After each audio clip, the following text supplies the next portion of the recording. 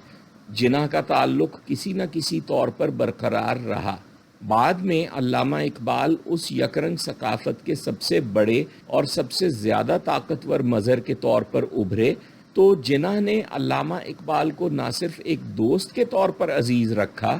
بلکہ ان کی فکر کو بھی اپنایا اور انہیں اپنا رہنما اور اپنا روحانی سہارا بھی قرار دیا۔ اس طرح ہم دیکھ سکتے ہیں کہ جناح کے دل و دماغ بالکل اسی طرح یکرنگ ثقافت کے رنگ میں رنگے ہوئے تھے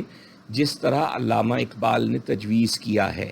علامہ اقبال کی دوسری تجویز کہ فرد کا عمل اسلام کے قانونی اور سیاسی اصولوں کے ساتھ ہم آہنگ ہو جائے، جناح کی ذات میں اس حد تک پوری ہوئی کہ آج ہم ان قانونی اور سیاسی اصولوں کو جناح کی سیاست کے بنیادی اصول قرار دے سکتے ہیں۔ چنانچہ قائد اعظم محمد علی جناح نے یہ دونوں باتیں اپنے آپ میں پیدا کیں، یعنی اپنے دل و دماغ کو یکرنگ ثقافت کے رنگ میں رنگ لیا اور اپنے عمل کو ان قانونی اور سیاسی اصولوں کے ساتھ ہم آہنگ کر لیا جو حقیقت میں اسلامی اصول ہیں لیکن جن پر جدید تہذیب کی بنیاد بھی استوار ہے۔ اس لیے وہ تاریخ میں مرغدین کے بانی کا کردار ادا کرنے میں بھی کامیاب ہوئے اور ان میں وہ خصوصیت بھی پیدا ہوئی جو مرغدین کے شہریوں کی بنیادی صفت ہے،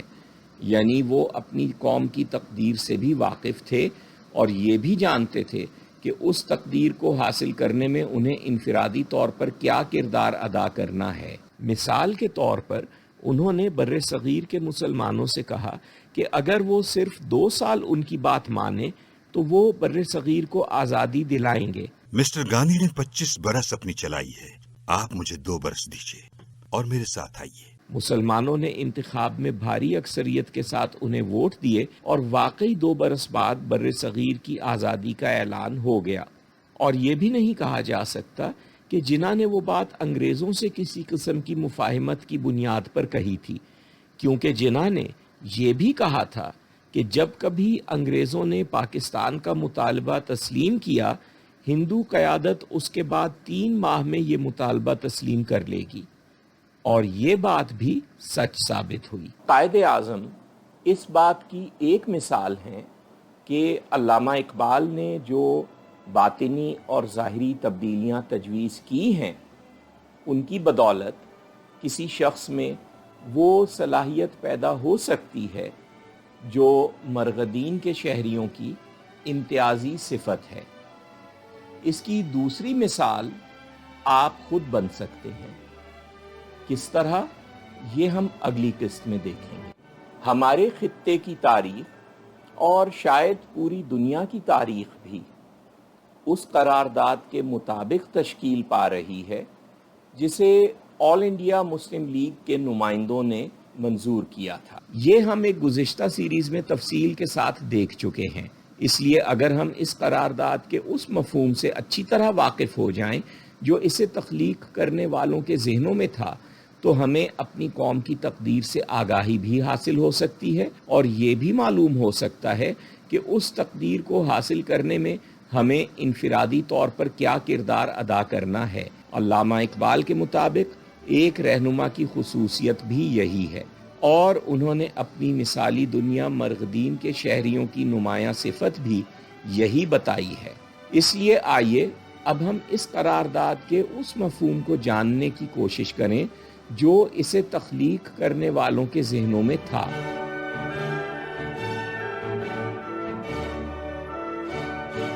لیکن آگے بڑھنے سے پہلے مشورہ ہے کہ اگر آپ نے ابھی تک اس چینل کو سبسکرائب نہیں کیا ہے تو سبسکرائب کر کے نوٹیفیکیشن کا بٹن بھی دبائیے تاکہ آئندہ آنے والی ویڈیوز کی اطلاع آپ تک پہنچتی رہے۔ اس ویڈیو کی ڈسکرپشن بھی ضرور دیکھیے۔